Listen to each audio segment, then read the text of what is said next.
Hey guys, my name is Himanshu और आज जो मैं मूवी एक्सप्लेन करने वाला हूँ वो कई सदी पहले खोए हुए खजाने के ऊपर है जो कि 500 करोड़ से भी ज़्यादा का है।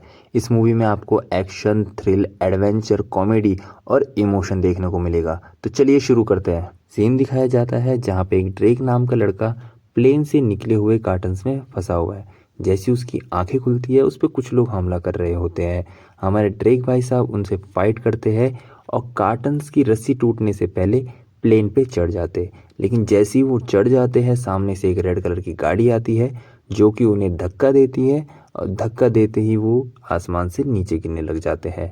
वहीं उनका हाथ कोई एक व्यक्ति पकड़ लेता है। अब सीन शिफ्ट होता है 15 साल पहले पे, जहाँ पे हमें एक सैम नाम का लड़का दिखाया जाता है जो कि अपने भाई ड्रेक को म्यूजियम की बिल्डिंग से ऊपर खींच रहा है। जैसे ही वो उसे ऊपर खींच देता है वो उसे डांट लगाता है कि तुम यहाँ पे क्यों आए हो, तुम्हें मना किया था। बातों के दौरान हमें मालूम चलता है ये जो पूर्वज है इनके वो समुद्री लुटेरे थे और इनके जो मम्मी पापा है वो गुजर चुके हैं। सैम अपने भाई ड्रेक से पूछता है कि बताओ ये कौन है। तो वहीं हमारा जो ड्रेक भाई है वो कहता है कि ये मैगलन है, दुनिया का पहला चक्कर लगाने वाला व्यक्ति। तो सैम उसे कहता है गलत जवाब। वो दुनिया का पहला चक्कर लगाने वाला व्यक्ति नहीं था, वो बीच में ही मर चुका था। वो सोना ढूंढने के लिए आया हुआ था। वो सोना आज भी कहीं गायब है। और वहीं पे वो देखता है कि दुनिया का पहला नक्शा जो कि वो चुराने के लिए आए होते हैं।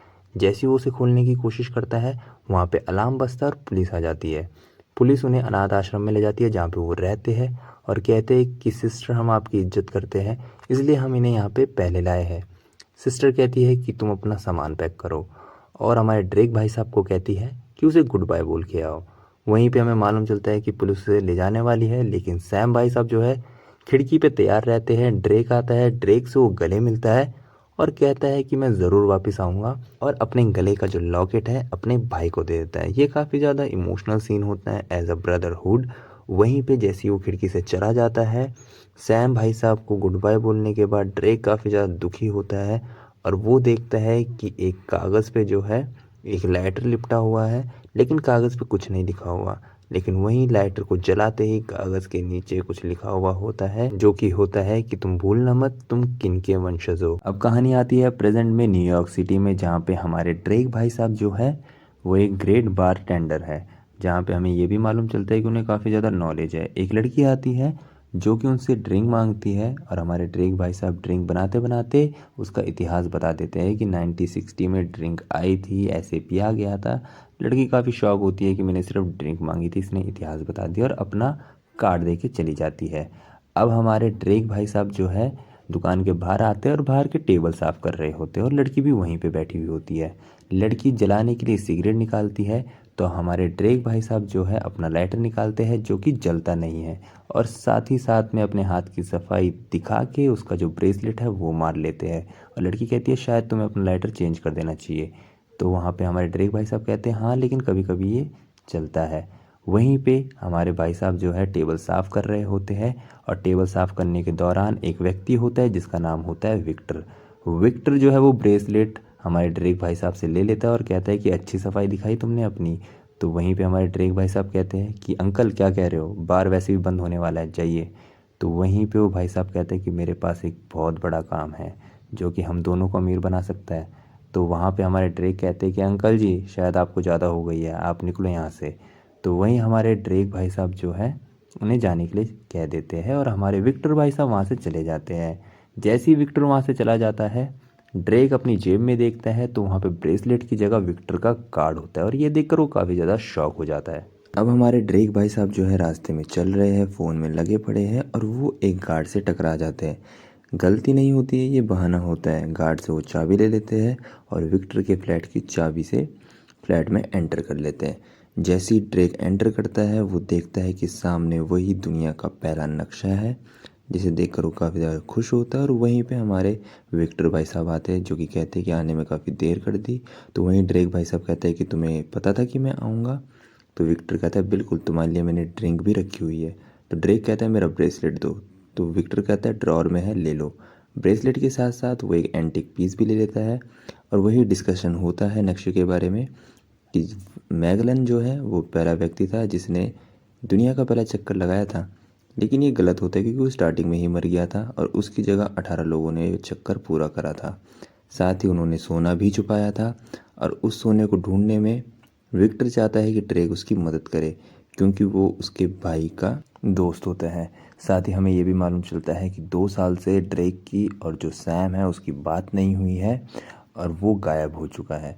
तो वहीं पे विक्टर कहता है कि अगर हमें सोना ढूंढना है तो शायद हमें सैम भी मिल जाए, लेकिन हमारे ड्रेक भाई साहब उन्हें मना करते हुए अपने घर आ जाते हैं और अपना बैग निकालते हैं जो कि अनाथ आश्रम का होता है। वो पुरानी यादें ताज़ा कर रहे होते हैं, लाइक बेसबॉल की बॉल हो गई, सैम के भेजे हुए पोस्ट कार्ड हो गए जिसमें बहुत सारी चीज़ें लिखी हुई थी कि ब्रो काश तुम यहाँ पे होते और दुनिया में देखने के लिए और भी बहुत सारे अजूबे हैं। साथ ही वो अपने और सैम के साथ की फ़ोटो देखते हैं और सैम का दिया हुआ लॉकेट भी जो है हमारे ड्रेक भाई साहब पहन लेते हैं। वो रिंग करते हैं, कॉल करते हैं हमारे विक्टर को। विक्टर कहता है काफ़ी देर कर दी छोटे, कॉल करने में मैं तुम्हारा ही इंतज़ार कर रहा था। और वहीं हमारे ड्रेक भाई साहब कहते हैं बताओ कब निकलना है। अब अगले ही सीन में हम देख पाते हैं विक्टर और ड्रेक जो है साथ में है, जहाँ पे हमें मालूम चलता है कि खजाने तक पहुँचने के लिए 2 चाबियों की ज़रूरत है। जहाँ पे हमारे विक्टर भाई साहब कहते हैं कि एक चाबी मेरे पास है और दूसरी चाबी कुछ ही दिनों में नीलाम होने वाली है।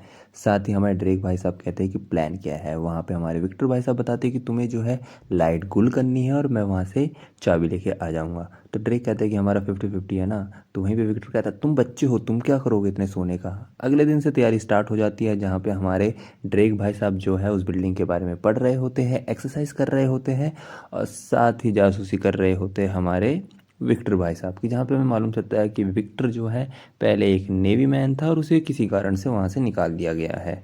अब हमारे ड्रेक भाई साहब जो है वो मैसेज करते हैं हमारे विक्टर भाई साहब को कि मुझे सूट की ज़रूरत है और साथ ही एक कैट की। अब हमारे ड्रेक और विक्टर भाई साहब तैयार हो रहे होते हैं, जहाँ पे हमारे ड्रेक भाई साहब को टाई लगानी नहीं आती है और विक्टर भाई साहब वहाँ पे टाई लगा रहे होते हैं। वहीं पे ड्रेक पूछता है कि तुम पहले नेवी में थे लेकिन तुम्हें निकाल दिया गया है। वहीं पे वो कहता है बिल्कुल मैं पहले नेवी में था लेकिन किसी कारण उन्होंने मुझे निकाल दिया है। अब वहाँ पे हमारे विक्टर भाई साहब कहते हैं कि तुमने कैट बना मंगाई थी, तो बताओ इस कैट का करना क्या है। तो वहीं पे ड्रेक कहता है कि तुम्हारी ज़िंदगी में काफ़ी अकेलापन है, ये तुम्हारे काम आएगी। तो विक्टर कहता है कि ब्रो ये मेरा पूरा घर गंदा कर देगी। वहीं पे दिन आता है जहाँ पे बोनी लगने वाली होती है। दोनों ही कार के अंदर डिस्कशन करते हैं कि सब कुछ ध्यान से हो, प्लान के हिसाब से हो, कान में, ताकि विक्टर को सुन सके। ड्रेक को एक पिन दी जाती है। वहीं पे हमें एक गाड़ी दिखाई जाती है जहाँ से उतरने वाला व्यक्ति होता है मोनकारा। मोनकारा को लगता है कि वो जो चाबी है, वो जो खजाना है, वो उसके खानदान की जायदाद है, जागीर है, वो उसे किसी भी हाल में पाना चाहता है। वहीं वो अब बिल्डिंग के अंदर पहुंच जाते हैं दोनों के दोनों और हमारे ड्रेक भाई साहब कहते हैं कि देखो मोनकारा के साथ में जो लड़की है वो मुझे लाइन मार रही है। तो वहीं हमारे ड्रेक भाई साहब कहते हैं कौन सी लड़की। तो कहता है वो देखो। वो कहता है वो जो बैठक है वो मुसीबत है, यहाँ से निकल लो। तो वहीं पे हमारे ड्रेक भाई साहब निकल जाते हैं और वहीं हमें मालूम चलता है कि हमारे विक्टर भाई साहब और जो कार्डो जो है एक दूसरे को पहले से जानते हैं। हमारे जो ड्रेक भाई साहब है वो चाबी को देखने लग जाते हैं और पीछे से आते हैं हमारे मोनकारा, जो कि बोलते हैं कि ये चाबी पाना मेरा जो है जुनून है। और वहीं हमारे ड्रेक भाई साहब कहते हैं कि मेरा शौक़ है, मैं कलेक्ट करता हूँ ऐसी चाबियाँ। तो कहते ठीक है, ग्रेट। वहीं पे हमारे विक्टर भाई साहब हमारे ड्रेक भाई साहब को कहते हैं कि जल्दी से तैयार हो जाओ, खेल शुरू होने वाला है। तो जो कार्डो को जो है वहाँ पे शक हो जाता है और वो अपने 2 व्यक्तियों को हमारे ड्रेक भाई साहब के पीछे लगा देती है। हमारे ड्रेक भाई साहब जो है जाते हैं एक रूम के अंदर जहाँ पे लाइट गुल करने का सिस्टम है।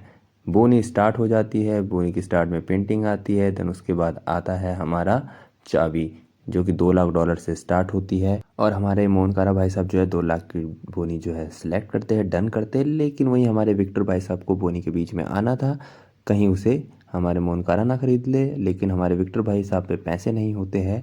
दूसरी तरफ हमारे जो ड्रेक भाई साहब है बिजली कट करने ही वाले होते हैं, वहाँ का प्लग निकालने ही वाले होते हैं। लेकिन वहीं पे जो कार्डो का जो विलन है, जो बंदा है, वो आ जाता है और काफ़ी ज़्यादा मारता है हमारे ड्रेक भाई साहब को। और वहीं विक्टर जो है हमारे ड्रेक भाई साहब को कहता है कि जल्दी कट करो बिजली, मेरे पे पैसे नहीं है, मैं बोनी लगा रहा हूँ। वहीं पे हम देखते हैं कि जो कार्डो जो है वो उठ चुकी है, जा रही है कहीं। और वहाँ पे टाइप पड़ रही है हमारे ड्रेक भाई साहब को, और बिजली वो क्या ही कट करते। मारते मारते भागते भागते वो आ जाते हैं ऑप्शन की बिल्डिंग में, ऊपर की साइड में फर्स्ट फ्लोर पे। और वहीं से वो जंप लगा देते हैं लाइट्स पे और सबका ध्यान जो है उसकी तरफ चला जाता है। इसी का फ़ायदा उठाते हुए हमारे विक्टर भाई साहब कोट को उल्टा करते हैं और वहीं के स्टाफ में से एक बन जाते हैं। ड्रेक भाई साहब जो है वहाँ पे नीचे गिर जाते हैं और देखते हैं कि हमारे विक्टर भाई साहब गेट से बाहर जा रहे हैं। वहीं हमारे ड्रेक भाई साहब को गार्ड्स ले लेते हैं घेरे में, जहाँ पे कहते हैं कि हमें आपसे कुछ बात करनी है। वहीं हमारे ड्रेक भाई साहब कहते हैं कि बात तो मैं करूँगा तुमसे और मेरा वकील करेगा, और वहाँ से भाग जाते हैं। वहीं पे हमारे विक्टर भाई साहब को पकड़ लेती है जो कार्डो, जो कि बैग लेती है, और वहीं पे गार्ड्स आ जाते हैं जो कि कहते हैं कि प्लीज़ मैम बैग को नीचे रखिए। और गार्ड्स के लिए तो हमारे विक्टर भाई साहब जो है स्टाफ के मेंबर थे। वहाँ पे हमारी जो कार्डो फाइट करती है गार्ड से। विक्टर भाई साहब बाहर आते हैं, कोट निकालते हैं, फेंक देते हैं और गाड़ी के अंदर बैठ जाते हैं। जैसी गाड़ी के अंदर वो बैठते हैं, हमारे ड्रेक भाई साहब ऑलरेडी होते हैं और विक्टर भाई साहब कहते हैं देखो ये रही चाबी। अब प्लान के हिसाब से ये दोनों चले जाते हैं बार्सिलोना, क्योंकि जो डायरी में लिखा हुआ था कैप्टन के अनुसार, जिसने सोना छुपाया था, कि सोना या फिर खजाना जो है एक पेड़ के नीचे है। अब वहाँ पे बहुत सारे पेड़ होते हैं, वो कहाँ मिलेगा। अब ये दोनों मिलके जो है वेट करते हैं किसी तीसरे व्यक्ति का, और तीसरा व्यक्ति आता है क्लोई नाम की लड़की, जो कि अपने आप को लीडर समझ रही होती है। और वहीं पे हमारे विक्टर भाई साहब बताते हैं कि इसी के पास जो है दूसरी चाबी है। अब वो कहता है कि ये चली गई है, वो कहता है कि वो मुड़ के ज़रूर देखेगी, लेकिन वो मुड़ के नहीं देखती है। तो वहीं विक्टर कहते हैं कि अपना बैग चेक करो। तो इसका मतलब चाबी जो है हमारी क्लोई मैम ने मान ली थी, और हमारे विक्टर भाई साहब और हमारा ड्रेक भाई साहब जो है उसका पीछा करते हैं। इधर से उधर, उधर से इधर चलता रहता है। हमारे जो विक्टर भाई साहब है वो भाग नहीं पाते, वो कहते हैं कि मैं इस उम्र में कैसे भागूंगा। तो वहीं पे हमारे जो ड्रेक भाई साहब है वो भागा दौड़ी करते हैं इधर से उधर। फिर हमारी जो किरोई मैम है वो पानी के रास्ते से जा रही होती है और अपनी गाड़ी में बैठ जाती है। जैसी वो गाड़ी में बैठती है, हमारे ड्रेक भाई साहब कहते हैं कि अगर चाबी तुम्हारे पास भी है फिर भी तुम्हें ये नहीं मालूम कि जो चाबी है वो लगानी कहाँ पे है, तो तुम जा सकती हो, जाओ। तो वहीं पे हमारे विक्टर भाई साहब भी आ जाते हैं, जाओ तुम्हें मालूम है कि चाबी कहाँ पे लगानी है, तो जाइए। तो वहीं पे तीनों मान जाते हैं एक साथ काम करने के लिए। वो एक चर्च में आते हैं जिसका इतिहास रहता है, इसलिए वो हमारे ड्रेक भाई साहब को साथ में लाए थे।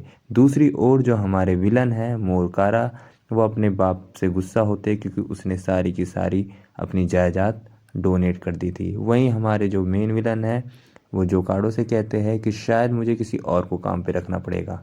दूसरी ओर हम देखते हैं कि तीनों के तीनों साथ में बैठे हुए हैं और डिस्कस कर रहे हैं और चेयर्स कर रहे हैं, क्योंकि अब वो कुछ ही दूर थे खजाने से। वहीं डायरी में लिखे हुए जो कोड्स है वो उसको डिकोड करने की कोशिश कर रहे होते हैं। वहीं ये सारी पार्टी चल रही होती है और बीच में हमारी क्लोई मैम उठती है और कहती है कि वेट, ये जो लड़का है ये भाई है शायद सैम का। तो वहीं पे हमारे जो विक्टर भाई साहब है वो कहते हैं वाह तुमने केस सॉल्व कर दिया। अब जो दूसरी तरफ है, हमारे मेन विलन जो है अपने बाप के साथ बैठते हैं, लेकिन उसके बाप को हमारे जो भाई साहब विलन है वो बिल्कुल नहीं पसंद थे। वो कहते हैं कि मुझे चैन से जीने दो, मैं तुम्हारे साथ नहीं रह सकता हूँ। और वहीं पे वो जो है चर्च को क्रॉस करके चले जाते हैं अपनी गाड़ी की तरफ। गाड़ी की तरफ वो जैसे ही बैठ जाते हैं, वहाँ पे जो कार्डो बैठी रहती है और वहाँ पे उसका मर्डर कर देती है। दूसरी ओर जो चर्च था जहाँ पे पेड़ बना हुआ था, ये तीनों के तीनों रात को आते हैं और तलाश करते हैं, कुछ ना कुछ यहाँ पे मिलेगा ही मिलेगा। वही हमारे ड्रेक भाई साहब जो है अपनी अलग ही इन्वेस्टिगेशन करते हैं, जहाँ पे उन्हें कुछ कार्ड्स मिलते हैं जो कि सैम के भेजे हुए कार्ड से हूबहू सेम होते हैं। इट्स मीन ये होता है कि सैम भी इसी जगह पे आया हुआ होता है, लेकिन ड्रेक वो किसी को नहीं बताता है, वो उसे अपने पास ही रखता है, अपने अंदर ही रखता है। वहीं पे वो कुछ निशान देखते हैं जहाँ पे वो कहते हैं कि एक रास्ता स्वर्ग की तरफ जाएगा और दूसरा रास्ता नर्क की तरफ।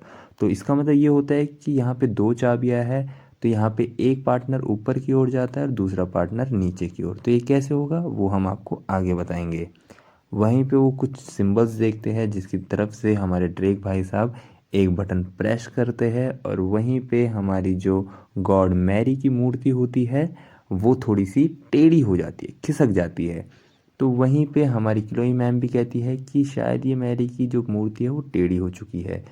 तो उसे खोलते हैं, वो उसके अंदर जाते हैं और उस मूर्ति को पूरा घुमा देते हैं। जैसे ही वो उसे पूरा घुमाते हैं, जो पूरा मूर्ति का जो सेशन होता है वो पूरा का पूरा हिल जाता है, और चाबी लगाने की दो जगह जो है वहाँ पे शो होने लगती है। अब हमारी जो क्लोई मैम है और हमारे ड्रेक साहब है वो चाबी को लगाते हैं और घुमाते हैं क्लॉकवाइज, जो कि हमारे विक्टर साहब कहते हैं कि क्लॉकवाइज घुमाओ। जैसे ही वो क्लॉकवाइज उसे घुमाते हैं, उससे निकलते हैं तीर, जहाँ पे हमारे विक्टर भाई साहब की फट जाती है। फिर वो क्लॉकवाइज की जगह उल्टा घुमाते हैं तो वहाँ पे उन्हें एक रास्ता दिखता है। अब यहाँ पे रास्ता दिखता है तो नीचे जाएगा कौन। अब यहाँ पे हमारे ड्रेक भाई साहब कहते हैं कि मैं और क्लोई जो है वो नीचे जाएंगे और जो हमारे विक्टर भाई साहब है वो ऊपर रहेंगे। तो एक चाबी हमारे विक्टर भाई साहब को दी जाती है और एक चाबी होती है हमारे ड्रेक भाई साहब के पास। और हमारे जो ड्रेक भाई साहब है वो विक्टर भाई साहब के फ़ोन में नेविगेशन यानी जीपीएस खोल देते ताकि जहाँ जहाँ वो जाए उन्हें वो मालूम चल जाए कि वो कहाँ पे है। अब दूसरी ही तरफ चर्च के बाहर हमारी जो गैंगस्टर लेडी है वो हमारे बॉय का पीछा करती है, सिली बॉय का यानी हमारे विक्टर भाई साहब का। दूसरी तरफ हमारे ड्रेक भाई साहब लुक्का छुपी खेल रहे होते हैं अंदर लेडी के साथ में। वो धीरे धीरे आगे जा रहे होते हैं लेकिन उन्हें बहुत से खतरों का सामना करना होता है। वहाँ पे एक जंजीर आती है या फिर एक केस आता है, उसे जो हमारी क्लोई मैम है वो खोल देती है और वहीं पे अपने बारे में बताती है कि मुझे एक बार जो है बचपन में एक हीरो का हार मिला था और वो मैंने अपने फादर को दिया और मेरे फादर ने उसे बेच दिया। ये कहानी होती है इसकी इतनी सी। अब जो हमारे विक्टर भाई साहब है वो इधर से उधर घूम रहे होते हैं और जिस रास्ते पे हमारे ड्रेक भाई साहब और हमारी क्लोई मैम होती है वो रास्ता खुलता है सीधा किधर, क्लब के अंदर, जहाँ पे एक चीज़ लिखी हुई होती है। और वहाँ पे वो ये भी देखते हैं कि जो लेडी डॉन के आदमी है वो उसका पीछा कर रहे हैं और वो लोग वहाँ पे डांस करने लगते हैं। अब डांस डांस में वो वहाँ पे आग लगा देते हैं ताकि वहाँ पे थोड़ी भीड़ हो जाए, सबका ध्यान हमारी तरफ ना रहे। और वो जो है एक दरवाज़ा देखते हैं और दरवाजे को खोलने की कोशिश कर रहे होते हैं, जहाँ पे एक लड़की आती है और हमारे जो ड्रेक भाई साहब है उनकी तो नौकरी होती है बारटेंडर की, तो उसे ड्रिंक बना के दे रहे होते हैं। लेकिन वहाँ पे आ जाते हैं गार्ड्स जो कि मार रहे होते हैं हमारे ड्रेक भाई साहब को। लेकिन ड्रेक भाई साहब भी उसे जो है तोड़ मोड़ के जैसे तैसे करके उसके अंदर चले जाते हैं और हमारी क्लोई मैम तो ऑलरेडी अंदर होती है। जैसे ही वो अंदर पहुंच जाते हैं वहाँ पे उन्हें एक और चीज़ दिखती है जहाँ पे चाबी लग सकती है। वो वहाँ पे जो है चाबी लगाती है और वो जो है फव्वारे के अंदर यानी सड़क पे एक फव्वारा होता है उससे कनेक्ट होता है और हमारे विक्टर भाई साहब भी वहीं पे होते हैं। चाबी जैसे ही घुमाती है वो जो पानी होता है वो सारा का सारा हमारे ड्रेक भाई साहब और क्लोई मैम की तरफ आने लगता है। तो वहीं पे वो लोग कहते हैं कि जल्दी से जल्दी कुछ ना कुछ करो विक्टर, क्योंकि उसे भी चाबी लगानी थी ऊपर, तभी वहाँ पे जो पानी है वो रुकता। लेकिन हमारे जो विक्टर भाई साहब है वो कुर्सी से तोड़ रहे होते हैं हमारे कांच को, क्योंकि वो जो चाबी लगाने की जगह होती है वो रेस्टोरेंट के अंदर होती है और वहीं पे एंट्री होती है हमारी लेडी डॉन की, जो कि कहती है हमारे भाई साहब को कि चाबी दे दो। लेकिन हमारे भाई साहब बड़ी चालाकी से जो है गन ले लेते हैं और चाबी जैसे ही उठाने वाले होते हैं हमारी लेडी डॉन जो है उन्हें मार रही होती है। दूसरी तरफ हमारे जो ड्रेक भाई साहब और जो हमारी क्लोई मैम होती है वो वहाँ पे डूब रही होती है और कहती है कि हमें नीचे वाला केस खोलना चाहिए। पानी में वो सांस लेते और नीचे की ओर जाते हैं लेकिन वो नहीं खुलता है और हमारे वहीं पे विक्टर भाई साहब जो है लड़की को पटक के, लेडी डॉन को पटक के जो है कांच तोड़ते और चाबी लगा देते हैं। जैसी चाबी लगती है ऊपर का गेट खुल जाता है, ड्रेक भाई साहब बाहर आते हैं और साथ में क्लोई मैम तो बेहोश ही हो गई थी, तो हमारे जो हमारे जो ड्रेक भाई साहब है उसे बाहर लाते हैं और उसे सांस आती है। दूसरी तरफ हमारे विक्टर भाई साहब पूछते हैं क्या तुम लोग ठीक हो, तो वहीं पे हमारे ड्रेक भाई साहब कहते हैं बिल्कुल हम ठीक है। अब वो अपने उसी लाइटर से आग लगाने की कोशिश करता है जो कि कभी नहीं जलता, वो जलाते रहते हैं उसे। फिर आग लगती है, वो पूरा जगह देखते हैं कि इस जगह पे 500 साल तक कोई भी नहीं आया। अब वो वहाँ पे चाबी घुमाते हैं लेकिन वो जो लॉक है वो अनलॉक नहीं होता है, क्योंकि ये जो लॉक है वो कंबाइन चाबी से खुलता है। ये चीज़ हमारे विक्टर भाई साहब को ऊपर पता चल गई थी, तो थोड़ा हंसी मजाक करके वो ऊपर से नीचे अपनी जो चाबी है उसे फेंक देते हैं और हमारे ड्रेक भाई साहब उसे लगाते हैं। ड्रेक भाई की बहुत ज़्यादा फट रही होती है। हमारी जो क्लोई है वो दरवाजे को लात मार के खोल देती है और ड्रेक देखता है कि वहाँ पे 4 बड़े मटके हैं। उन्हें देख के काफ़ी ज़्यादा हैरानी होती है और ड्रेक क्लोई को कंधे पे उठाता है और चेक करने के लिए कहता है। जैसी क्लोई जो है मटके का ढक्कन खोलती है उसके अंदर नमक होता है और धीरे धीरे वो मटके जो है टूटने लग जाते हैं और चारों के चारों मटके टूट जाते हैं। तो वहीं ड्रेक देखता है कि आगे जाने का जो नक्शा है वो उस नमक के ढेर में था। वो कहता है खजाना इस शहर के नीचे नहीं है, खजाना कहीं और है। लेकिन वहीं हमारी क्लोई बहन जो है वो बदल जाती है, वो गन पॉइंट करती है हमारे ड्रेक की तरफ और कहती है तुम अच्छे इंसान हो और तुम्हें जो है सैम के बारे में सिली ने पूरा नहीं बताया, यानी हमारे विक्टर भाई साहब ने, और उसे मार के वहाँ से चली जाती है। अब थोड़ी देर में हमारे विक्टर भाई साहब आते और कहते हैं प्यार का फटका पड़ गया तुझे। लेकिन हमारे जो ड्रेक भाई साहब थे वो मजाक के मूड में नहीं थे, उन्होंने सीधा ये पूछा कि मेरे भाई के साथ क्या हुआ था। तो विक्टर ने कहा कि मुझे तुम्हें पहले ही सब कुछ बता देना चाहिए था। उसने कहा कि हम कैप्टन की डायरी तक पहुंचने वाले थे और वहीं जो बैटक की टीम ने हम पे हमला कर दिया था और सैम को गोली लग गई थी। और वहीं ड्रेक कहता है कि तुमने उसे वहाँ पे मरने के लिए छोड़ दिया। तो विक्टर कहता है मुझे भी जिंदा रहना ज़रूरी था। तो वहीं ड्रेक उसे सेल्फिश कहते हुए वहाँ से निकल जाता है और सीन शिफ्ट होता है मोनकारा के ऑफिस में, जहाँ पे विक्टर की गर्लफ्रेंड आई होती है और कहती है कि शहर के नीचे खजाना नहीं था, वहाँ पे नक्शा था जो कि क्लोई नाम की लड़की के पास है और मेरे आदमी उसे ढूंढ रहे हैं। वहीं क्लोई आती है और कहती है वो मोटा सा आदमी उनके बस की कुछ भी नहीं है। वहीं जो मोनकारा होता है वो हेड बना देता है क्लोई को अपनी गैंग का और जोटक को कहता है कि आज से सारे इसका ऑर्डर मानेंगे। वहीं हमारे ड्रेक भाई साहब जो है पैकिंग करते और जाने की तैयारी कर रहे होते हैं, लेकिन वहीं उन्हें अपना पोस्ट कार्ड मिल जाता है भाई का दिया हुआ, जिसमें लिखा हुआ था remember if something lost it can be found, मतलब अगर कुछ खो जाता है तो उसे ढूंढा जा सकता है। वहीं विक्टर की एंट्री होती है जो कि कहता है कि तुम कम से कम अपने भाई का बदला तो ले सकते हो। यहाँ पे विक्टर हमें थोड़ा सेल्फिश दिखाया जाता है। ड्रेक भाई साहब गुस्से में मुड़ते और कहते हैं कि मैं अपने भाई का हिसाब पूरा करूंगा और उसके बाद हमारे रास्ते अलग हो जाएंगे। अब वो नज़र रखते हैं मोनकारा पे और हमारी क्लोई मैन पे, जहाँ पे वो जाने की तैयारी करते हैं खजाना ढूंढने के लिए। वहीं पे वो विक्टर कहता है कि नागिन है हमारे प्लान को डस गई है। अब हम देखते हैं प्लेन के अंदर का सीन, जहाँ पे हमारी क्लोई मैम सैटेलाइट पे जो मैप है वो डाल देती है ताकि उन्हें ईजिली जगह मिल जाए। अब जो है ये प्लान करते हैं कि धीरे धीरे वो सामान नीचे फेंकेंगे और उसके बाद वो खुद भी नीचे उतर जाएंगे। ये लोग जश्न मना रहे होते हैं। हमारे जो मेन विलन है वो अपनी कहानी बता रहे होते हैं कैसे उनके बाप ने उन्हें नालायक समझा, लेकिन हमारी लेडी गैंगस्टर जो है उसका गला काट देती है।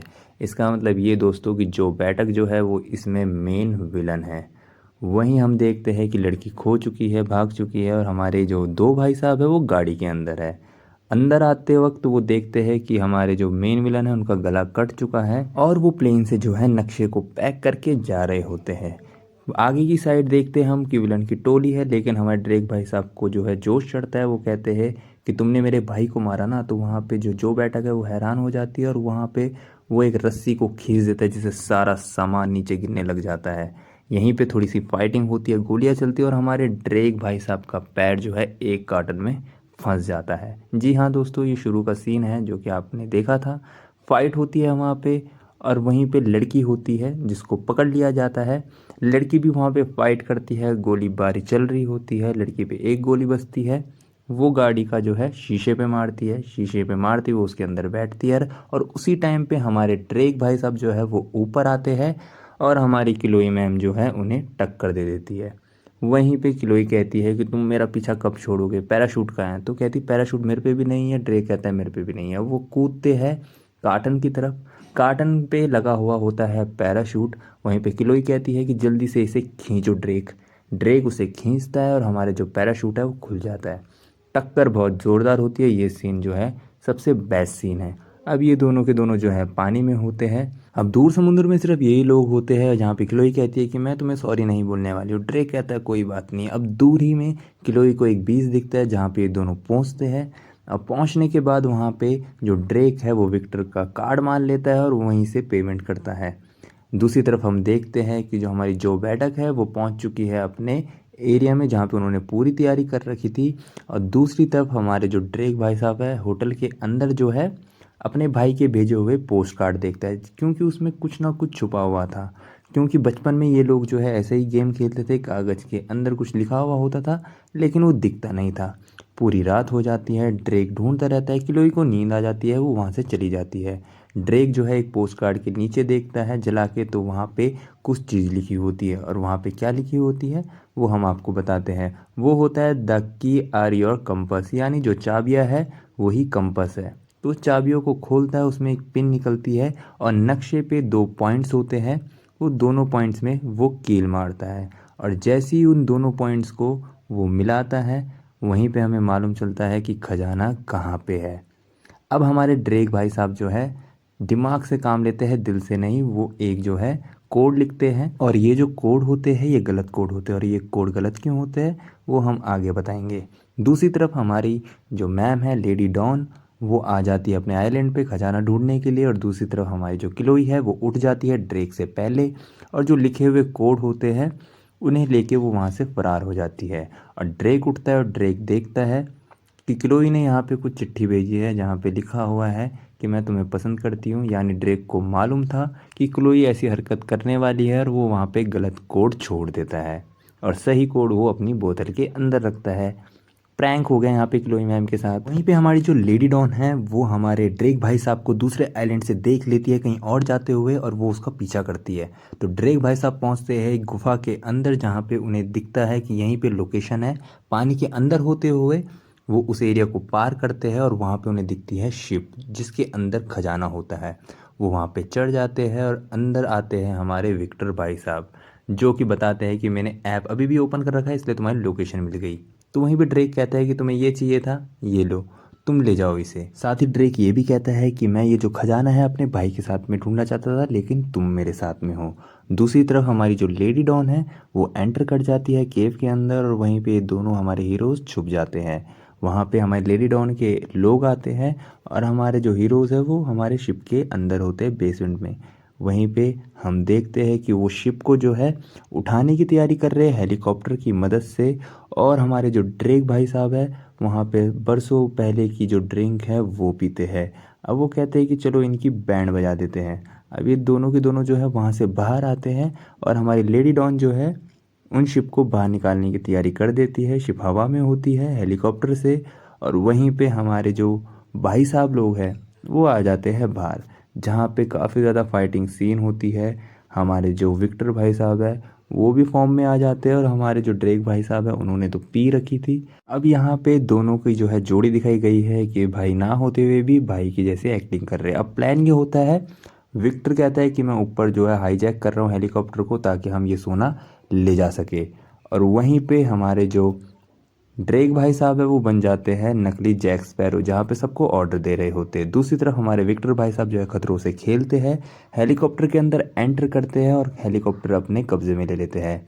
दूसरे जहाज में यानी दो जहाज थे, एक हेलीकॉप्टर को कब्जे में कर दिया हमारे विक्टर भाई साहब ने और दूसरी तरफ से हमारी लेडी डॉन देखती है तो वो अपने आदमियों को भेजती है वहाँ पे फाइट करने के लिए। और नीचे होते हैं यानी हमारे ड्रेक भाई साहब जो कि अकेले लड़ रहे होते हैं। फाइट चल ही रही होती है इधर से उधर। हमारे विक्टर भाई साहब जो है हेलीकॉप्टर से चकमा देने की सोचते हैं लेकिन सामने से हेलीकॉप्टर आता है और वहीं पे हमारे ड्रेक भाई साहब जो है हवा में उड़ रहे होते हैं और जो जहाज़ है वो भी हवा में ही होता है। लेकिन जैसे ही वो पानी में आता है हमारे ड्रेक भाई के साथ जो लड़ रहे होते हैं वो चले जाते हैं चट्टानों के बीच में और ड्रेक भाई साहब के पास आती है लुढ़कते हुए एक बॉल जिनसे उन्हें एक बहुत बढ़िया आइडिया होता है। अब हमारी जो मूवी है वो पहुंच चुकी है क्लाइमैक्स में। बारूद भरा जाता है तोप में और हमारे विक्टर भाई साहब निकालते हमारे ड्रेक भाई साहब निकालते हैं वही लाइटर जो कि कभी जलता नहीं है लेकिन एंड टाइम पे जो है वो जल जाता है। सामने से आ रहे होते हैं हमारे जो वैडक जी, हमारे जो लेडी डॉन है, लेकिन हमारी तोप में आग लगती नहीं है लेकिन एंड मोमेंट पे आग लग जाती है और वो सीधा निशाना लगता है हमारे हेलीकॉप्टर पे जहाँ पे हमारी जो लेडी डॉन है वो वहाँ से जो है जंप करती है और हमारे ड्रेक भाई साहब के जहाज़ में आ जाती है और उनका जहाज़ टूट जाता है। जो बैठक कहती है कि जो मेरा नहीं वो किसी का नहीं, वो हुक खोल देती है जहाज़ का जो कि पानी में आ जाता है, अटक जाता है। हेलीकॉप्टर आगे नहीं बढ़ रहा होता है और हमारे जो ड्रेक भाई साहब है वो हेलीकॉप्टर की तरफ ऊपर चढ़ रहे होते हैं। हमारे विक्टर भाई साहब का खजाना अटक जाता है। हमारी जो लेडी डॉन है काफ़ी ज़्यादा मारती है हमारे ड्रेक भाई साहब को लेकिन ड्रेक भाई साहब भी एक लात मारते हैं वहाँ पे और ये दोनों के दोनों ऊपर चढ़ ही रहे होते हैं। वहीं पे ड्रेक भाई साहब कहते हैं कि विक्टर मेरा हाथ पकड़ो और विक्टर भाई साहब जो है अपने खजाने को लेके अंदर जा रहे होते लेकिन उनके अंदर जाग जाती है इंसानियत क्योंकि पीछे से लेडी डॉन आ रही थी उनकी एक्स और उसको खजाना पकड़ा के वो अपने ड्रेक भाई साहब को ऊपर ले लेते हैं। वहीं जो हमारी लेडी डॉन है वो पानी में होती है और ऊपर से गिरता है जहाज़। जैसी जहाज़ गिरता है जहाज़ के जो पंख है वो दोबारा खुल जाते हैं, जहाज़ थोड़ी देर खड़ा रहता है उसके बाद टूट जाता है।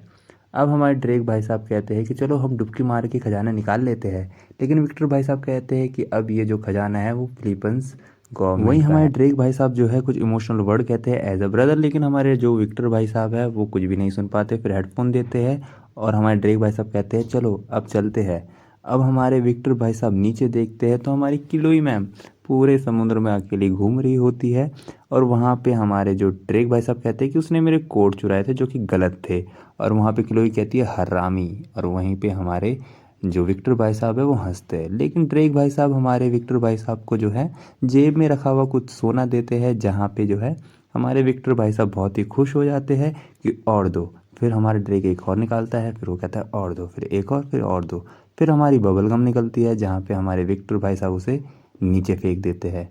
अब ये दोनों के दोनों जो है वापस घर की ओर जा रहे होते हैं और वहीं जो हमारा जहाज होता है वो पूरा डूब जाता है। अब ये मूवी यहाँ पे ख़त्म होती है, लेकिन क्लाइमैक्स में हमें एक जेल दिखाई जाती है जहाँ पे काफ़ी सारे लोग हैं और यहाँ पे हिंट दिया गया है हमारे सैम भाई साहब का जिंदा होने का। लेकिन यहाँ पे फेस रिवील नहीं किया गया है, सिर्फ इतनी ही हिंट दी है कि एक व्यक्ति जो है वहाँ पे पोस्ट कार्ड दिख रहा है जो कि हूबहू राइटिंग होती है हमारे सैम की। सो ऑलराइट दोस्तों, ये थी कहानी हमारे अनचार्टेड की, जो कि बहुत ही अच्छी थी। होपफुल इसका सेकंड पार्ट आया, और अगर आप इसे देखने में इंटरेस्टेड है तो आप बिल्कुल देख सकते हैं नेटफ्लिक्स पे। और हमारे चैनल को सब्सक्राइब करना ना भूलें, क्योंकि हम और भी बहुत सारी मज़ेदार मूवी लाते रहते हैं। तो कीप ए सपोर्ट।